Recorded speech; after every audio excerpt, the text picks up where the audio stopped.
ભાણવામાં range IG સ્કોડની red પાડતા ભારે અફરાતફરી મચી જવા પામી છે। આઈપીએલમાં જાહેરમાં ક્રિકેટનો સટ્ટો રમતા 3 આરોપીઓ તરુણ ચુડાસમા, આદિત્ય અજય ઘેલા, સંજય ચાવડા નામના 3 વ્યક્તિઓ સામે ગુનો દાખલ કરવામાં આવ્યો છે, જેમાં સંજય ચાવડા ફરાર થઈ ગયો છે। 2 વ્યક્તિની ધરપકડ કરવામાં આવી છે।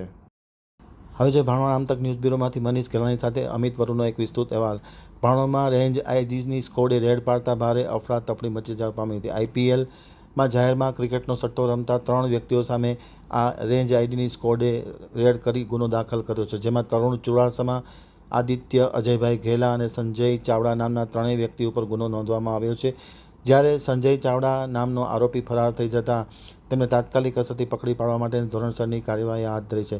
ભાણોમાં જે રેન્જ આઈજીની સ્કોડે દરોડો પાડ્યો છે તેમાં 95,160 રૂપિયાનો મુદ્દામાલ ઝડપી પાડ્યો છે। આરોપીઓને ભાણવડ પોલીસમાં સોંપી આગળની કાર્યવાહી હાથ ધરી છે। પ્રથમ વખત ભાણોમાં આઈજીની સ્કોડે રેડ પાડતા ભારે ચકચાર વ્યાપી ગઈ છે અને ક્રિકેટમાં સટ્ટો રમતા 3 વ્યક્તિઓ સામે ગુનો દાખલ કરવામાં આવ્યો છે। 2 વ્યક્તિની ધરપકડ કરી છે અને 1 ફરાર છે, તેમની શોધખોળ શરૂ કરવામાં આવી છે।